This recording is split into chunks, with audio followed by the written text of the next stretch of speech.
Hi, my name is Dr. Ethel Bon, and welcome to our third topic for the semester on principles of management.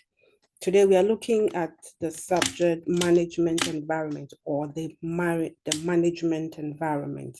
We want to assess what it is all about, what does it entail, and how we can, or managers are affected by this environment and the policies that they make for that matter.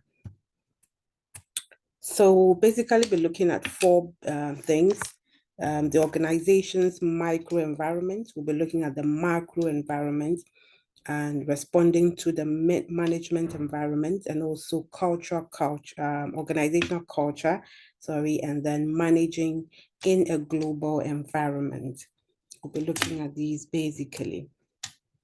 So the environment of management has to do with the external environment, or the general, what we refer to as the macro environment. And an example is it can be found in what generally is called PESTEL. That's the acronym for political, economic, social, cultural, technology, environment, and also the legal environment. So this is what the external environment comprises of. And the micro has to do with basically the competitive environment. Okay, the competitive environment regarding a particular business, okay, or a particular organization. And this can apply to big organizations, small organizations. A university community is an organization that can fit into this scenario. The entire government, a business of 3 people will have their own context of all of these. Now, your competitive environment entails the suppliers, the buyers or the customers, the competitors, potential entrants, substitutes, internal environment, okay, the business processes, okay, so the entire internal environment, which has to do with the business processes, the structure of the business or the organization, the objectives of the organization, the culture, the power, the technology, finance, and the people or the employees there. All of this constitutes the competitive environment or the micro environment.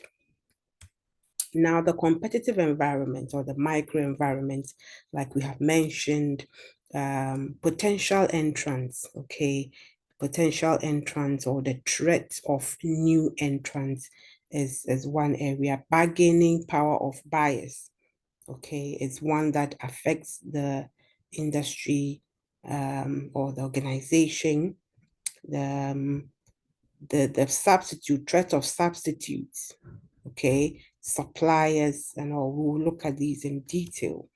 And so threat of new entrants, for instance, the extent of this threat depends on how easily new entrants can overcome barriers, okay? So as to how the environment allows new entrants or makes it easy or difficult is the extent to which your business is threatened. So the need for economies of scale to compete on costs, which are difficult to achieve quickly. Okay, so if the environment is one that makes cost competition very, it's high, for instance, then it means that you have some leverage. Okay, if the competition is low, then it means that you have some upper hand in that area. High capital investment required. If the business you do is a kind that requires high capital investment, okay, then it means that it is difficult for new entrants to get that. So you can look at the banking area mining, for instance. You can think of any, so any business that has huge capital investment, somehow also the um, hospitality, we can start small. So relatively, that can be part of it. And also the real estate environment is one that can fit into this. So if you are able to raise this capital and put up a business, then the threat level is a bit low because, sorry, it's not that easy for new entrants to come in. Okay. Also, there is the lack of distribution channels. Okay. Then it means that you have a lower risk. There's subsidies which benefit existing customers at the expense of potential new entrants. So if your organization has made provision for subsidies, okay, the people are enjoying so much subsidy or very attractive packages, then it becomes difficult for anyone to compete in that regard because they might not have that capacity to extend the same packages to their customers. So that becomes something, a stronghold for your business.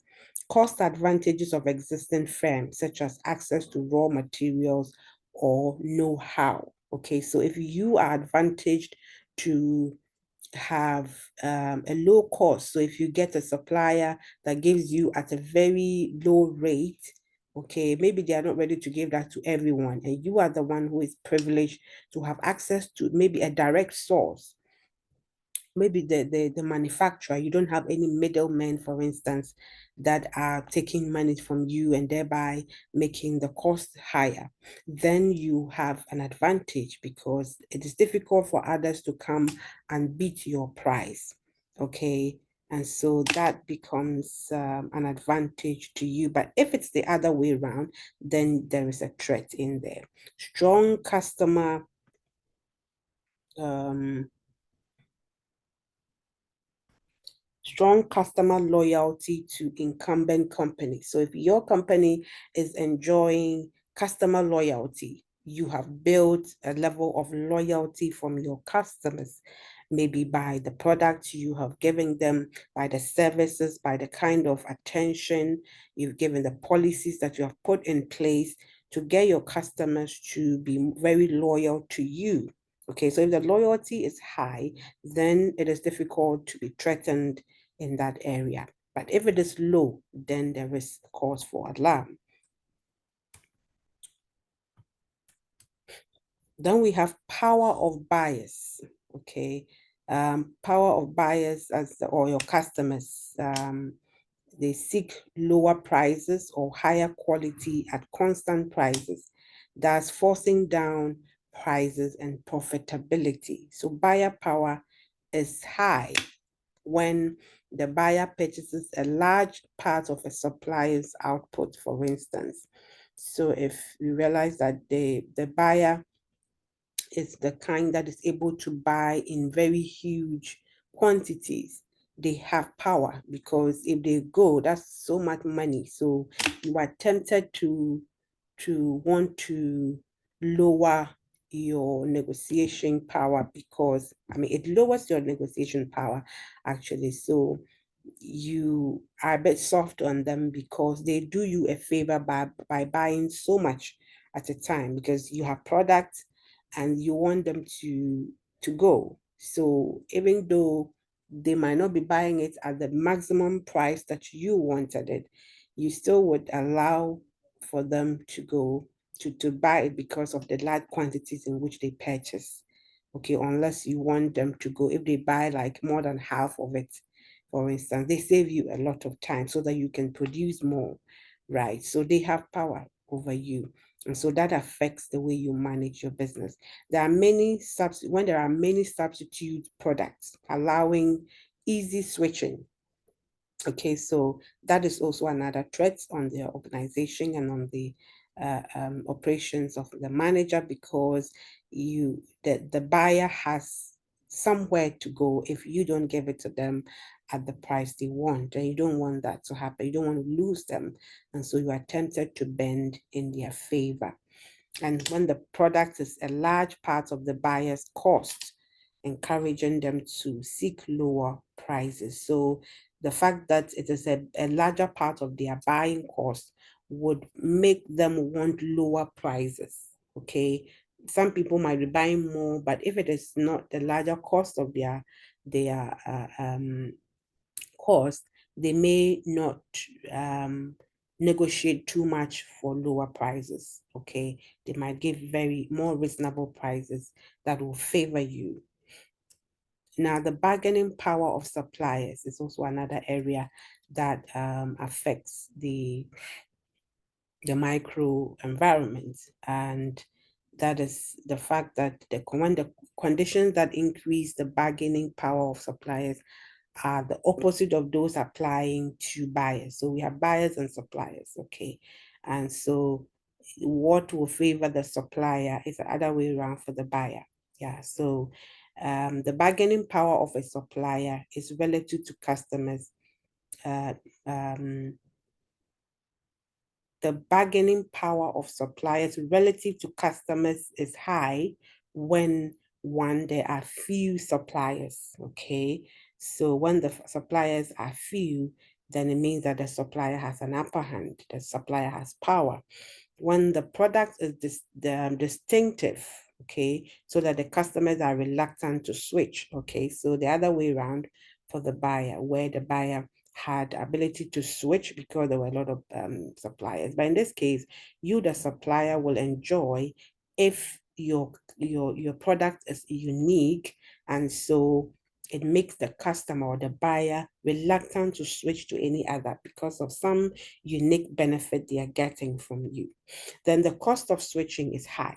Okay, so yeah, there might be an alternative to switch, but the cost of switching is too much. They will have to invest a lot to be able to switch, especially if it's things like software, which you would be very knowledgeable in as IT students. The customer is small or irregular purchaser. Okay, so usually when the customer is not the very regular type, in Ghana we call them customer. Okay, when you hear customer, it means that you are someone who is regular, and that means that you will have an upper hand. But if you are not regular, the supplier is likely to treat you with not so much seriousness and might not take your negotiations so seriously. So these are also common. Then the threats of substitute. The threats of substitute. So in Porter's model, substitutes refer to products in other industry that can perform the same function. For example, using cans instead of bottles. So it is not exactly, they are not products that are exactly as yours. Okay, so someone selling tomato, another one is selling tomato. Those are clear competitors, right? But when it is a product that we can use in place of yours, right? Then that is also a threat, okay, that we need to pay attention to. And then close substitutes constrain the ability of firms to raise prices. Okay, so if people or someone is selling something that is close to yours, that your buyers can easily switch to, then there is a threat there. And the threat is high when buyers are able and willing to change their habits. Okay, when buyers are able and willing to change their habits. We have a buyer that are very much willing to change the way they do things. Okay, so you can relate that to a younger generation as compared to an older one in terms of using social media, for instance. Okay, so if your product is a social media tool, for instance, then you're looking and your users are mostly young people, then these are people who are ready to try another thing so quickly. So you have a threat there. But if they are very fairly conservatives, or they are elderly people who don't, are very reluctant to change their habits, then you're going to have it easier, because then they are comfortable with you, even if you don't change the way you do your things. So the general environment, now we're looking at the macro. We've just looked at the micro environment, for instance. Now, the general environment that we talked about, the political, economic, social, cultural, technology, the environment, and also the legal. Now, these forces in the wider world also shape management policies, okay? So political factors, for instance, political systems vary between countries. So we have political systems in different avenues. So the political system of Ghana is different from that of um, the third world, or the advanced countries, America and the UK, etc.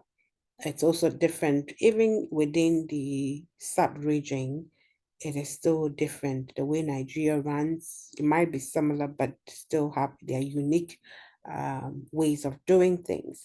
So governments often regulate industries. Okay, there are regulations such as power supply, telecommunications, what are the packages, what are the charges, postal services, and transport, by specifying, among other things, who can offer services, the conditions they must meet, and what they can charge. Okay, so they regulate their business environment. They put in place the institutions so that you are able to operate. So what these policies entail, the details of it, will tell whether it's a conducive environment for business or not. So you realize that people are ready to go into a political situation that is very stable, that is calm, that is more friendly to business, that protects businesses or investors into the company. Okay, so you want to look at these things as a business, and also as a manager, these are the areas you are looking at to see before you enter into a certain space. You want to know the political environment there, and whether it will suit what you are doing. Are there policies that will protect you? Is the political environment okay? So if for instance we have a very unstable political environment, for instance, where there is even war. For instance, we are all talking about Russia, Ukraine, and it's very, very obvious in our country, because we have a government that responds to every query or every complaint with Russia-Ukraine war, everything. Okay, so it tells you clearly how political environment, whether external or internal, affects a business. So if you have a business in Ghana, for instance, that the political situation is unfriendly, it tells you that it is going to affect your business, because it would affect so many things. And currently, Ghana is a classic example of these things. Now, economic factors. Okay, so we are looking at the acronyms in the PESTEL. Okay, and so we've looked at political, we are looking at the economic factors. So what are the wage levels? These are set by a particular economic situation. So in this case, it's still linked to the a local economic situation. So you can look at the Ghanaian economy. Okay, now the levels of wage, the wage levels matters. So you can't come to Ghana, have a business, and not pay according to the wage levels of Ghana. That's why when people go to the US and all that, we think that it is better there because of some of these levels of wage. It is regulated. And so your employer is forced to pay you at a certain wage. Okay, we have a situation where we are not paying so much attention to how these local or small businesses or private businesses are paying. If the government is monitoring, then they should be actually taking certain companies on for not doing the right thing. Okay, so we have so during the 2009 recession, detected significant changes in shopping habits. Okay, so a recession in that economy meant that people will shop less. Okay, so it affects the way people spend money because the money is not even there to be spent in the first place. So it is not an isolated matter when we say that there is a recession or the economy is bad and all that. It affects everything, including the smallest business. Even the hairdresser will have the feel of it because women are not going to have money to go do their hair, go do their nails, buy dresses.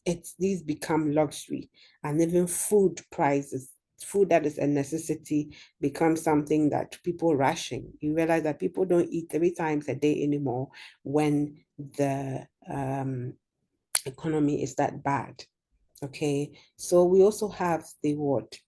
An example of Ford that has invested in plant to make small cars in India where demand is growing rapidly as people there become prosperous. So if you have a prospering environment or economy, then it allows for businesses to prosper whilst the people are enjoying and making more money. Businesses are also booming and everybody is smiling.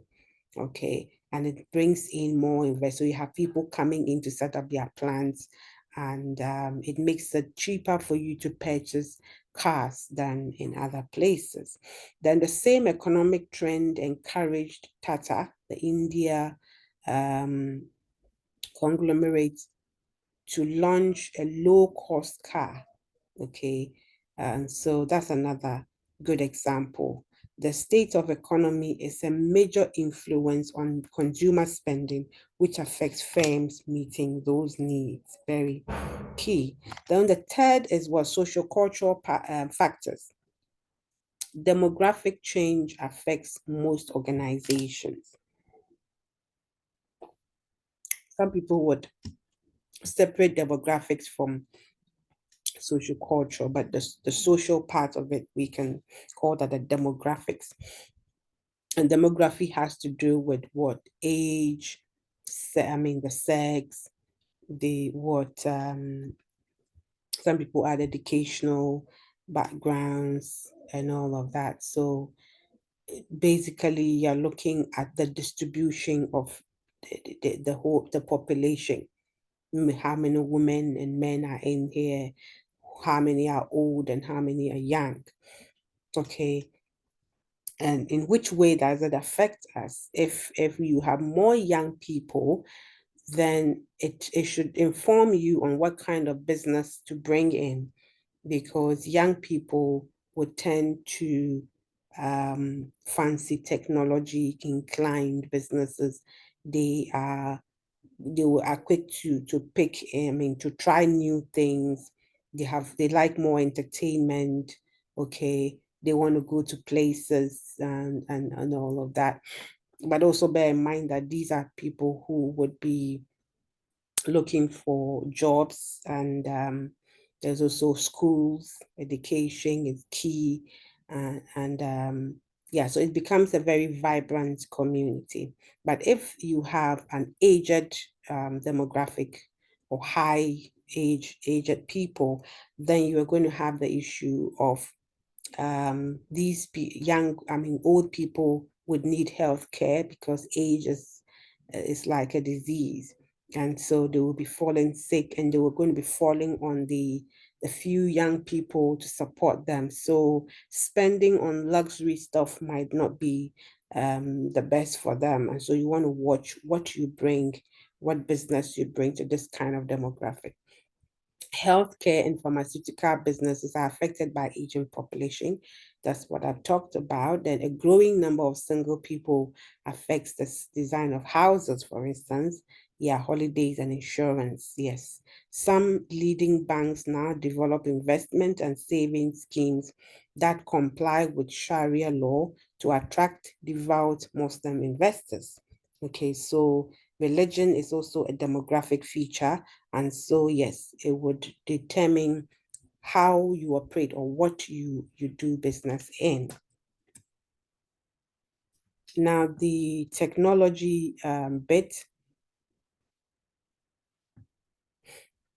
where the technological factor. So generally, you can say that if you have you're in an environment where technology is advanced, it also informs the kind of business that you do.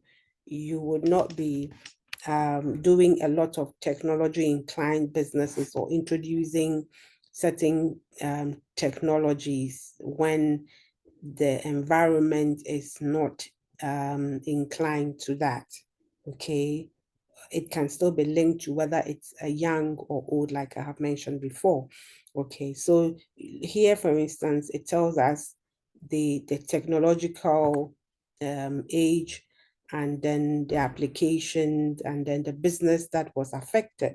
So for instance, when we had digital versatile disc, okay, that's the DVDs, the application was store sound and visual images, right? This is what you could do with it.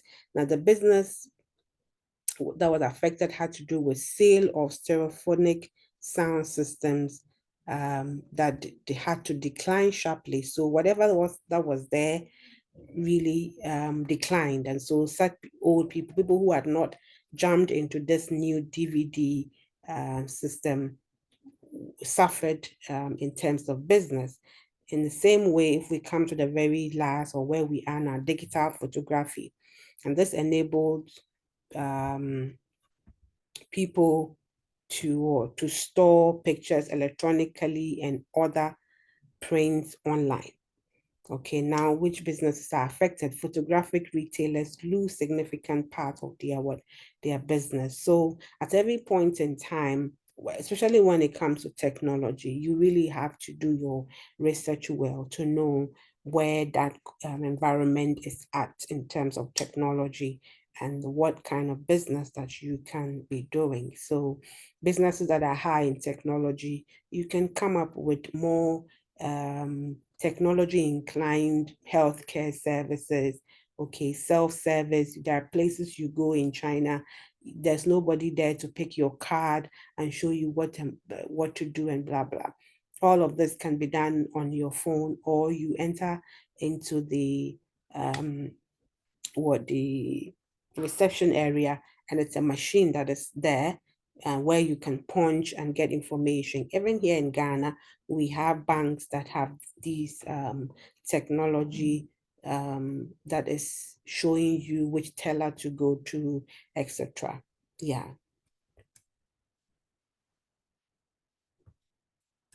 Now, the environmental factors, the natural resources available in an economy, okay, which include minerals, agricultural land, and prevailing climate. This affects the kind of businesses that managers create. So as a manager, you need to be aware of what natural environment exists where you are. You know the implication of climate change for your organization. It puts many businesses at risk, example, drought, floods, and heat waves. Okay, so depending on these, what pertains, you need to be careful. If there are floods or there are droughts, it's definitely going to affect the businesses and what kind of business we even come in. For some, it represents a threat. Insurance companies, house builders, and water companies. Okay, if you have earthquakes and if it's a very natural disaster prone area, it means that it's not a very stable environment and anything can happen at any time. You can lose everything you have at once. Now you have the legal factors. So government creates the legal framework within which companies operate, like I mentioned before. So if you have an environment where the legal system is strong or can be trusted, and then it pulls in more investors and businesses are comfortable because they are assured of legal backing. Now we have the stakeholder role. Okay, stakeholder.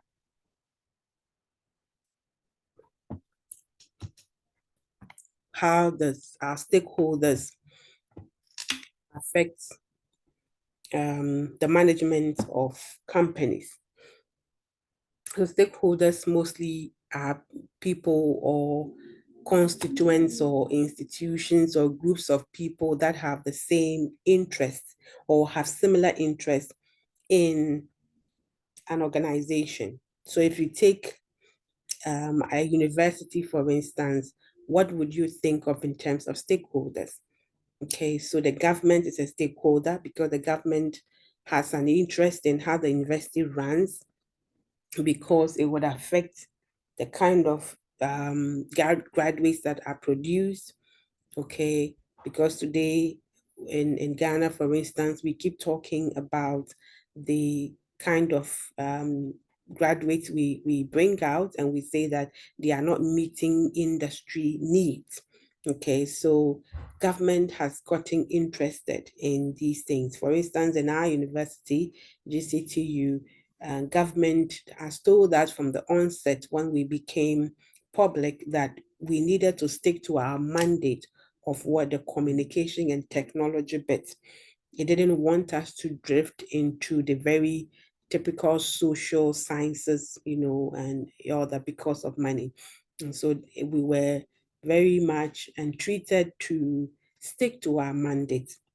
That tells you that government is a stakeholder in the university business. We also have what parents and the students themselves, the employees themselves, even the community, the nearby community is interested in how the university is run because it affects the way they do things and all that. So individuals, groups, or other organizations with an interest in or who are affected by what the organization does, stakeholders can be internal and external. Yeah, so you have internal, which has to do with the employees, like I mentioned, managers, different departments, owners, okay, the owners themselves, and then also we have the external who are in terms of customers, competitors, bankers, public, the public, general public, pressure groups, and government. Okay, these are all stakeholders. So stakeholders make resources available to enterprises. The challenge is that different stakeholders do not share the same definition of an organization's problems and solutions. So not all stakeholders have the same or are on the same page with the different issues that affect an organization. So what stakeholders may expect, okay, they expect growth in dividends, definitely. So that's for some stakeholders, they would expect what? Growth in dividends, growth in share price, growth in asset value, okay, depending on what type of organization it is. The government also would be looking for adhering to the country's laws, okay, making sure that you are adhering to the laws. Recently, I think a year ago or so, we heard of the disaster of a blast of a tanker that I think was coming from the mining sector. And, the people that died and all of that, the whole community almost destroyed. And you remember the issues that came up had to do with whether they had adhered to the regulations on how to export or move around with that kind. I think it was an explosive. Okay, so it became a whole issue, and the lawyers had to come in and all of that to assess, and whether, I think eventually they were fined. I don't know if that is conclusive now. They were supposed to take certain actions, and government was supposed to, so it's all sorts of things. But basically, you're looking at whether that organization is abiding by the laws of the country. If not, it puts the citizens at stake. Okay, so government is also looking at payment of taxes. If you're an organization that the government has given you all the benefit of a very conducive environment, okay, a stable government, it has made the lives of the people good enough to patronize your business, and you refuse to pay taxes, that becomes a problem. So the government is very, very interested in payment of taxes, because that is the way in which it can also keep doing the things it does. Unfortunately, in our parts of the world, we are battling with, the issue is not payment of the taxes, about whether what the taxes are being used for. And so it makes it difficult for us to pay taxes. Providing employment. Okay, government wants to know whether you are coming to provide employment or to take it away. Okay, government is also worried about value for money in using public funds. Very, very important.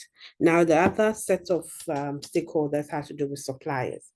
Okay, so you are looking at timely payment of debt, adequate liquidity, okay, integrity of directors, trustworthy purchasing manager. So that's what the suppliers are looking for, timely payment, because when you take from them, would you pay timely? How much, how sound is your liquidity? Is your financial situation good enough for you to patronize them? Integrity of directors, okay? Are you a fraud, or are you, can they trust you? Okay, and things like that. We also have employees, okay, as stakeholders, and they are they are looking at good pay. The employees are looking for good pay, and they are looking for job security. All right. You don't want to be going to work every day doubting whether today is the day they are going to remove me or not. Sense of purpose in the job. Does it make you feel that you are useful? Does it make you feel that you are doing something, you matter, and you are adding something? Because human beings have been created in that way. Um, they are also looking at opportunities for personal development, okay, because they want to grow. It's adding on to their value, okay. And then customers are looking for competitive prices. They are looking for quality products or service, okay. Price is important, but also quality, and also guaranteed provisions. Then lenders, right? Lenders, financial institutions, they are looking for financial strength of the economy, the company. If there are no inflows, if there are not, the business is not going on in a way in which they see that they can give you money and you have the ability to pay back, then it's a problem. Quality of management, very important. Quality of assets available for security. So for guarantee, for instance, in case you flouted, can they rely on any available assets to be able to defray that cost? Ability to repay interest and capital. Okay. And so all of these are what they are interested in. Now the pestle that we just talked about, we are looking at how all of these also affect the management. Okay, so political, for instance, taxation policy, privatization, deregulation policy, environmental legislation. I think these are all the issues that we talked about earlier. Then we have also the issue of culture and how culture plays a role in management of a business, for instance. So Deal and Kennedy refer to culture as the way we do things around here. Okay, so in the context of a business or an organization, Deal and Kennedy are saying it has to do with the way we do things here. Further sees culture as the collective programming of the mind, collective programming of the mind, distinguishing one group from another. Okay, so as a group, you realize that as an organization, you have done things in a certain way for a long time, and it actually programs the minds of people who even come in. So you get in there. Usually when you get into such environments, you feel like, what's happening here? And then from time to time, from as time goes on, you begin to realize that, look, you have to play along or you have to buy into it. If not, you will not succeed here. So whether it's a good culture or bad, so long as you want to remain there, you find yourself also blending in. If not, then so it becomes a situation of either you leave or you stick to it. Now, as people develop and share common values, they use these to establish beliefs and norms, which guide their behavior towards each other and to others or to outsiders. Okay, so that becomes the way in which you build your belief system, and the norms. The norms now becomes the way we do stuff. The norms are what actually builds up into the culture. Positive outcomes. They reinforce their belief in the values underlying their behavior. So if the way you do your things there gives you what you want in terms of profit or whatever value, then you tend to reinforce that you actually continue to affirm it as what you want to do or how you want to do things. Okay, so culture has to do with what? Shared values. It has to do with shared beliefs, the norms, how you do things every day, individual group behavior, and also reinforcing outcomes. So that's how culture is all built. It starts with some values here and there, then it goes on to beliefs, then it turns into the normal way we do things here, and then individual and group behavior. People begin now to imbibe by these, and then the outcomes will show whether you want to continue to do things that way, and eventually that becomes that cycle brings out the culture of that place or that organization. So what are the components of cultures? Okay. Shane 2004 identifies 3 levels of culture. The degree to which the observer can see its components. 1, artifacts. Okay, so the building, the technology and equipment, the style. So you go in there, you see the clothing they wear, the manner of dress or emotional display. Okay, how they carry themselves about there, rituals and ceremonies. How do they do things there? You have an annual meeting. You have every morning worship. I mean, you get into an organization and you can clearly see how these places operate. Courses to induct employees in the culture as well as the content. Okay. Espouse beliefs and values, accumulated beliefs that members hold about their work. Okay, it's another area or it's another component of cultures, and that has to do with quality pay. We should stick to our core business, cultivate a sense of personal responsibility, We demand on close teamwork, and then the environment. I mean, everyone is expected to challenge a proposal, whoever made it. So this also it's something that you will see when you get into an organization. Yeah, so the other component of the culture of an organization has to do with basic underlying assumptions. Okay, these are deeply held by members of the group as being the way to work together. When you have members of an organization deeply holding on to certain assumptions that this is how it should be. So this has to do with what things like we need to satisfy customers to survive as a business. Okay.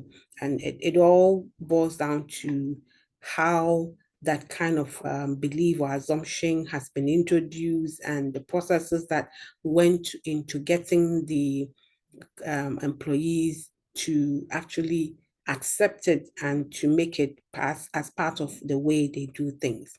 You definitely have a few wayward people or deviants here and there, but generally, I mean, I think that if about 85% of the employees go by certain assumptions, then that is going into your culture, your organizational culture. When they think that our business is to help people with X problem, to be able to um, solve this and that.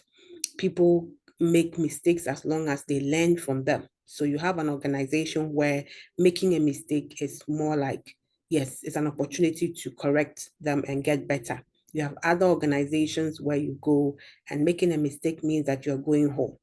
Okay, so that tells you the difference. Yeah, so they are not the same. Certain cultures are created depending on the organization. Also, we have what we employ highly motivated, competent adults. So you go to a certain organization, and after some time, you can sense this from them if that is how they do things. There's also the difficulties arise when people with assumptions developed in one group work with people from another. Okay, so there are difficulties with people growing in a certain environment and going into another, and where it is not the same there. And so they begin to struggle to, so whether it's negative or positive, so long as it is not the same, there's going to be a struggle to, so you have to unlearn and relearn, okay, the new environment in which you are. That is why when you change an environment, especially when you move from one geographical area to another, you need to first of all study the new environment in which you have entered, and to know what actually happens here as compared to what you used to know, and be able to find a way to unlearn the old behavior, the old assumptions and beliefs, and then relearn the new. If not, you cannot stick to that.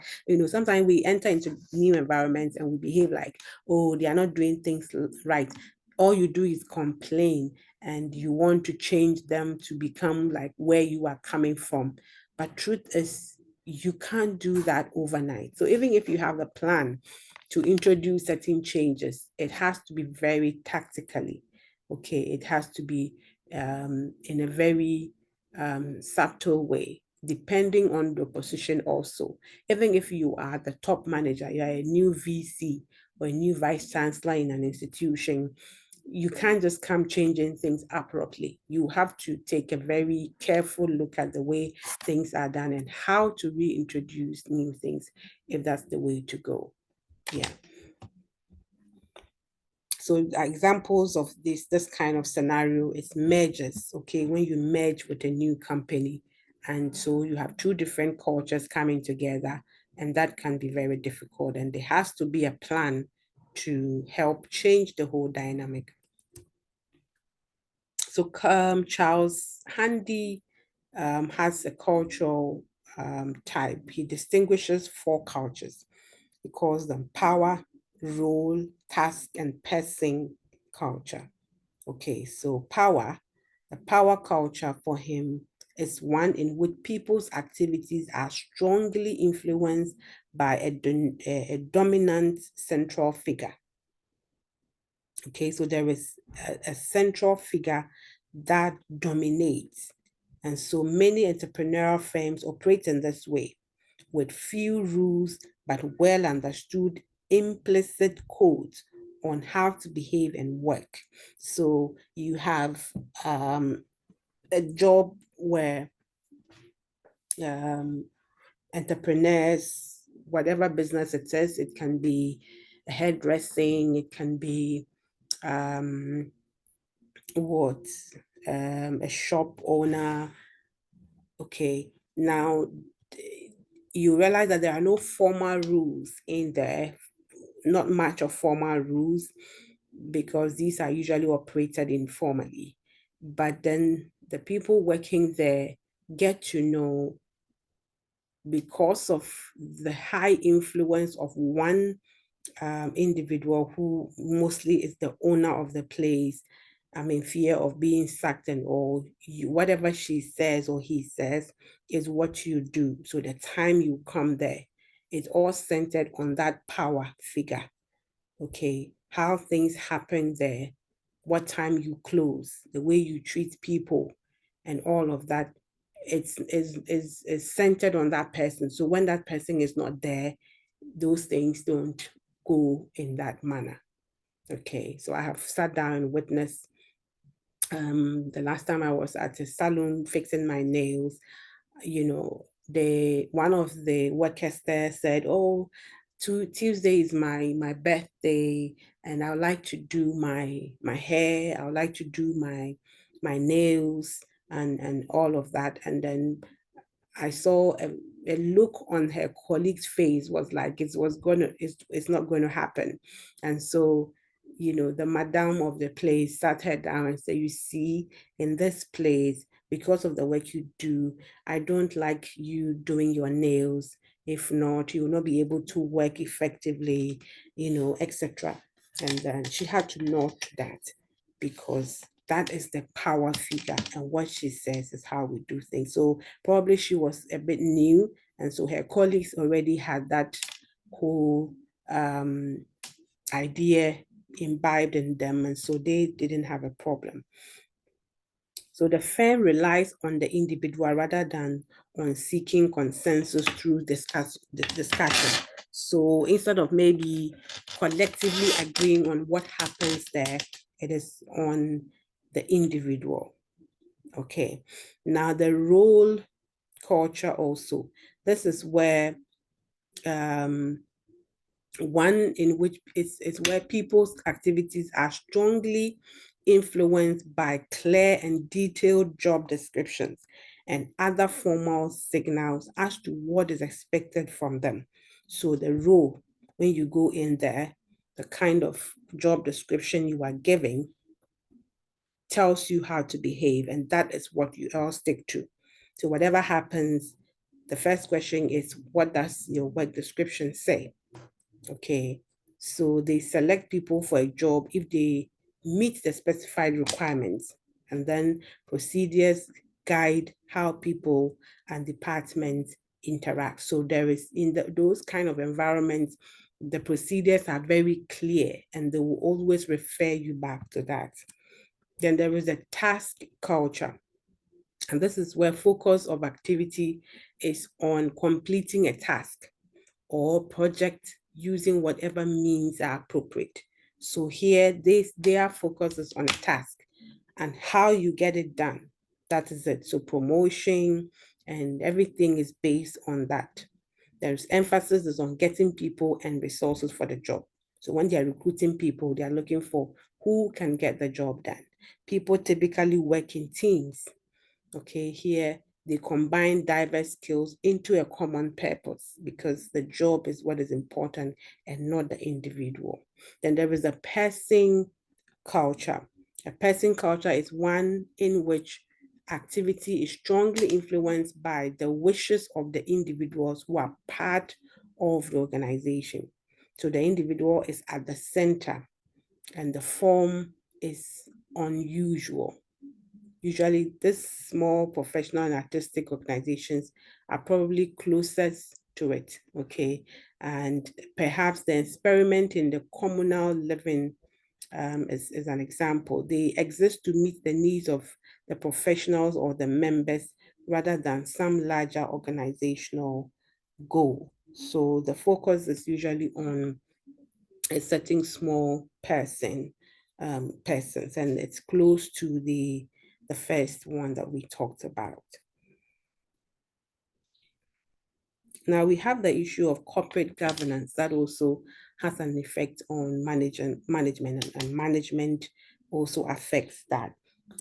Corporate governance has to do with the rules and processes that intend or are intended to control those responsible for managing an organization. Okay, so it's like having a kind of a framework that spells out how the managers should behave or carry out their work. And so sometimes scandals and the failures that we see around makes us question the corporate governance of an institution. Um, Also, agency theory, managers' interests, the different from an owner's interest. Okay, our politicians, for instance. So these are also areas that affects management. The substance of corporate governance. Okay, what is the how crucial is corporate governance? Um, Manlin, 2007, he suggests that to provide an adequate oversight of managers, governance system should have an adequate system of internal controls which safeguards assets. Okay, so according to Malin, there should be adequate system, sorry, of internal controls which will safeguard. If not, if there are no controls on how things happen internally, anybody does what they want and the company will suffer. Mechanisms to prevent anyone having too much influence, very important. You remember recently the argument about Ghana's institution is that it has made the president too powerful. And obviously, our institution was made by Chairman Rawlings, for himself. It was to protect him. It was to make him enjoy all the power. Okay, and so when he was out of power, he then realized how um, too much power had been put in there. So these days, the discussion is around how to change those. But of course, anyone who comes into power is enjoying it so much that they are not the one interested in pushing that. Yeah, so that is very important. Processes to manage relationship between managers, directors, shareholders, and other stakeholders. So there has to be a process that would tell who does what. I mean, what should the kind of relationship we should have, the reporting systems, and how to even give feedback and so on. It's very necessary to have it well spelled out. The aim of encouraging transparency and accountability, which investors and many external stakeholders will expect, very, very crucial. When there is transparency, the one up there and the one low there sees what is going, and there is trust and what confidence in the institution.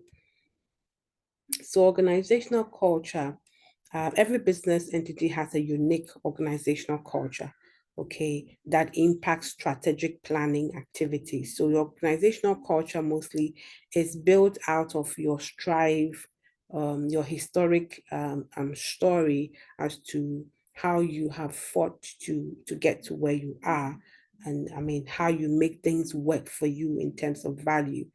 Okay, So it makes every organization unique because not everybody goes through the same processes. Organizational culture is a pattern of behavior that has been developed by an organization as it learns to cope with its problem of external adaptation and internal integration. And that has worked well enough to be considered valid and to be taught to new members as the correct way to perceive, think, and feel. Very, just a quote. And it's, I don't have the source here, but I think that it's a very sound one, and it summarizes everything that we have been saying about organizational culture, that it is a kind of behavior that is that came out of a response of the organization to problems they had, or to even successes they have had, fighting through internal and external environment. Now, cultural products include values, beliefs, rites, rituals, ceremonies, their myths, their what stories, legends, people who have succeeded, sagas, okay, language, metaphors, symbols, folk tales, and the heroes and heroines. All these are what comes together to make the organized or the culture.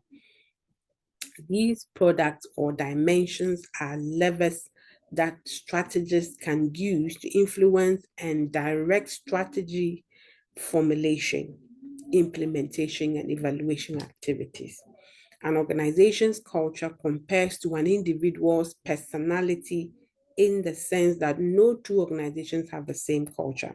So you can compare an organization's culture to the different personalities we have as human beings. So every organization is like a person on its own because of the story, the unique stories that births, okay, that delivers or births organizations. I hope I'm making sense. Both culture and personality are enduring and can be warm, aggressive, friendly, open, innovative, conservative, liberal, harsh, or likable. So these are all different personalities human beings, individuals can have, and it can be compared or mirrored with the culture of an organization. So an organization can be warm, it can be aggressive, it can be friendly, it can be open, innovative, it can be conservative, liberal, harsh, or likable. All of these can be used to describe an organization's culture. A study that found that executives in successful companies are emotionally committed to the firm's culture. So whatever the culture is, it is when you are committed to that organization's culture that you would benefit. Of course, if it is a negative one, you are definitely going to have the repercussions of that kind of culture. However, culture can inhibit strategic management in two basic ways. So it can hinder the strategic management or the ways, the policies that are being taken. One, managers frequently miss the significance of changing external conditions because they are blinded by strongly held beliefs. So when you are so much imbibed and blindfolded by your culture and you are so inwardly looking, you forget to check for the signals out there and to change when the need be because you feel that, oh, you are okay with this kind of culture. But it is very important to know that the only thing that is constant is change. So in as much as you have a culture that is working for you today, you may want to be looking out there for the signals from time to time and change accordingly. If not, your company can lag behind, especially in our digital age where things are changing so fast. So when a particular culture has been effective in the past, the natural response is to stick with it in future, even during times of major strategic change. Yeah, that's what I just said. So possible aspect of organizational culture or an organization's culture. One, strong work ethic, arriving early and leave late. That is some people's culture, or that is one of the characteristics of a culture. High ethical beliefs, clear code of business ethics followed. Formal dress, shirt and tie expected. You go to a kind of culture, and that is what you are expected. You enter there, and you already can feel the vibe. Informal dress, some people for theirs is informal, many casual dress days.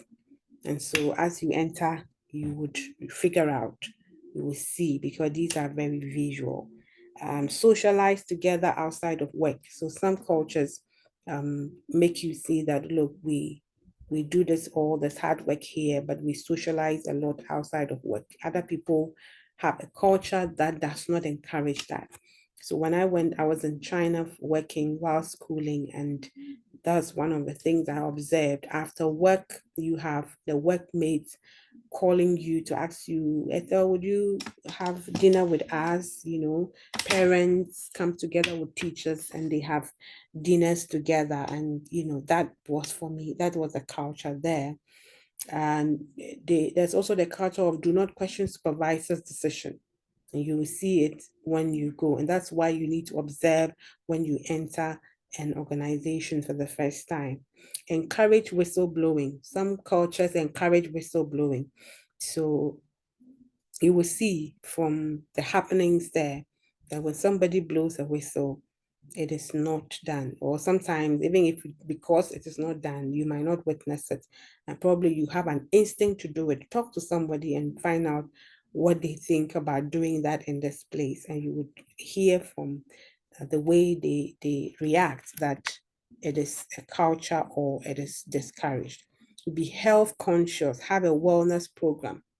So some cultures are health conscious. They have a health program.